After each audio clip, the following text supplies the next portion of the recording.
Man, I love Janet Jackson. I know I just always did. I loved her when she was on Different Strokes, Ty Bridges. Okay, so let's get into why I'm saying this. So recently, I did not have this on my bingo card in 2024.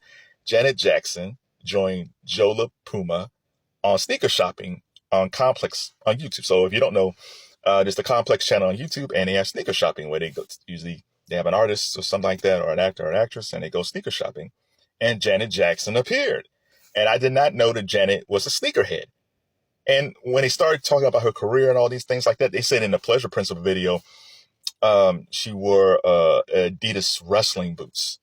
And again, when you're watching, when you're a young guy like I am, and you're looking at Janet Jackson, you're not looking at her feet.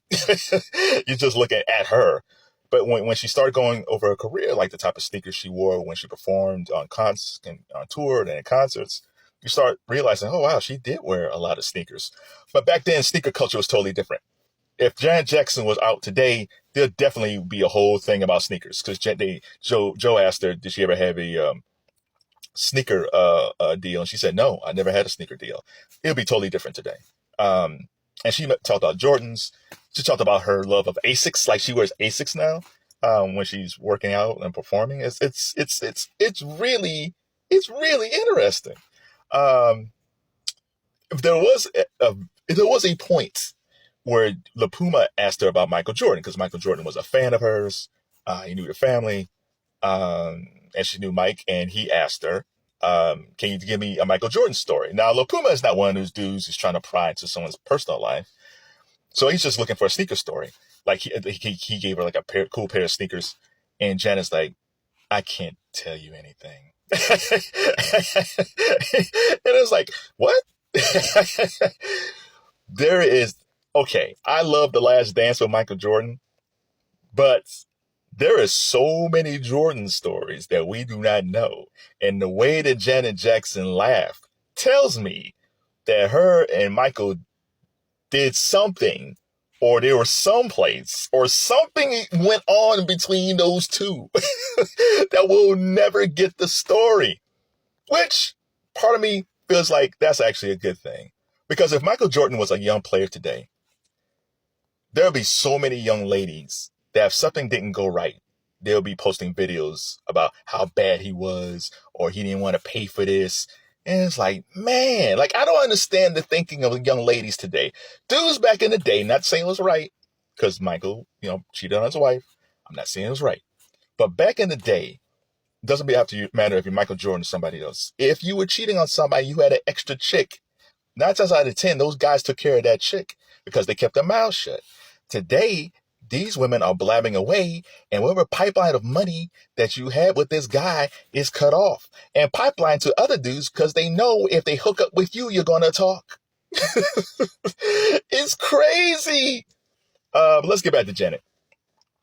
Janet Jackson, to me, is probably one of the most underrated, iconic performers that we ever had. Like, I don't think she gets enough praise. Like, she made 4 albums that were great. Control, Rhythm Nation, Janet, and Velvet Rope. And I went to check, well, how many Grammys does Janet has? Janet Jackson has only 5 Grammys. She was only nominated for 1 album of the year, and that was for Control. And she lost Control to Paul Simon's Graceland, an album that I appreciate more as I got older. But if you go back to that time period, and I still feel this way, Control was the best album that year, bar none. But okay, fine. They didn't give her album of the year for that. Karen, Jimmy and Terry, album of the year, fine. They had a chance with Rhythm Nation. They had a chance with Janet, and they had a chance with the Velvet Rope.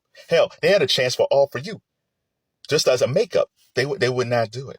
That's why when I get mad about the Taylor Swift stuff, it's like, you guys are telling me that Taylor Swift's making all these great albums. And I'm looking at Janet Jackson, and each and every one of those Janet albums was 5 songs deep. You are guaranteed with those Janet, Jimmy Jam, and Terry Lewis albums, you're going to have at least 5, 6 singles.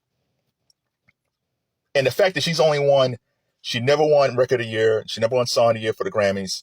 She's never won any pop category. I think she won for an R&B song. She won for, I think, 2 video awards for Scream, and Got Till It's Gone, long form video for Rhythm Nation, and something else. But she's never won any of the big categories. So when Jay-Z was griping about Beyonce winning the most Grammys ever and not winning Album of the Year, that's valid. But I could make another argument for Janet Jackson for just being severely overlooked. Now let's get to why I love Janet Jackson. So Janet has this thing, like you'll see it in the clip. She has this sweetness about her, man. Janet Jackson is a type of gal. First of all, she has the best smile of any female performer I've seen. It's just a sweet, natural smile. She's the girl that you used to take home to introduce to your mama. She's the girl like, hey, Dad, I think I'm going to marry her. Or, Pastor, this is my girlfriend. Like, she's that sweet girl who can also bring on stage and strap you down and give you a lap dance. So that's who you want. You want a gal who is so sweet. It's like, oh my God, she is so sweet.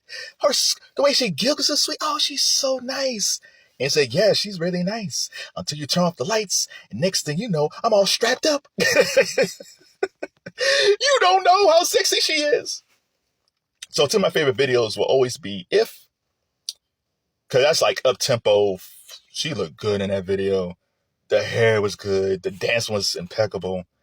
And then Anytime, Any Place. Either the Jimmy and Terry version or the R. Kelly version. Sexy. Just fully, like she was wearing a dress. And that's the thing about Janet Jackson. Like today, these girls they do nothing but really turn around and bend over and stick their butts out. Janet had a naturally huge arse. All right. But she never used it. Like she just never did. Like she always wore pants. She always wore dresses. But even though she knew that was an asset of hers, she never really displayed that. She wanted you to concentrate on her talent. And another thing too with Janet, she knew her lane, right? She wasn't trying to be Whitney Houston. Like the beauty about that era was Whitney Houston couldn't dance. So she couldn't be like Janet Jackson. And Janet Jackson knew she couldn't sing like Whitney Houston, but she knew she could dance. And she kept working on her voice. Like everybody just knew their lanes and they respected their lanes.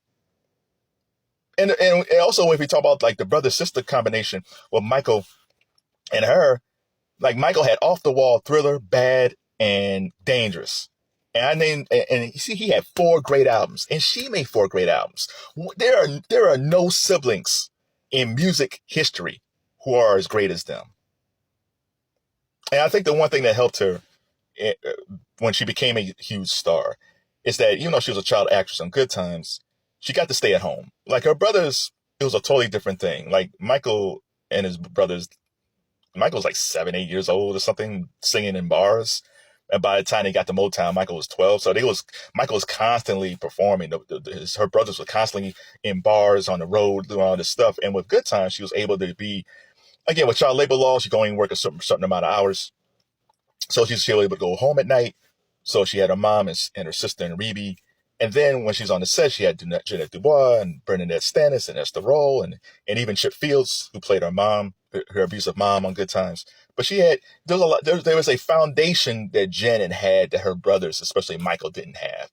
And then when Good Times ended, we really didn't see her again until Fame. And that's when James DeBarge and all this, and she got married to James DeBarge and that ended. But she actually had, even though she was a child actress, she actually had a childhood, right? Another thing is like when Jermaine Dupri popped up, you start thinking, like, how did Jermaine Dupri get in here? Because she was married to James DeBarge, and then she was with Renee, her secret husband, for a long time, and they had similar looks. And then Jermaine Dupri popped up later. But then you watch like the Bobby Brown story, and Bobby was saying how him and Janet hooked up. And it's like, you know what?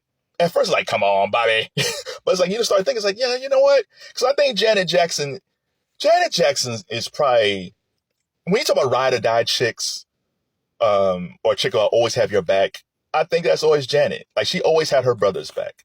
And I think dudes, if you're looking for a gal, find a girl like Janet Jackson. Not Sexy Red, not Ice Spice, not Megan, not any of them. Get you a sweet gal who could wear funky glasses and have like a juju bun, who's just the sweetest girl in the world, but she can also rock your world.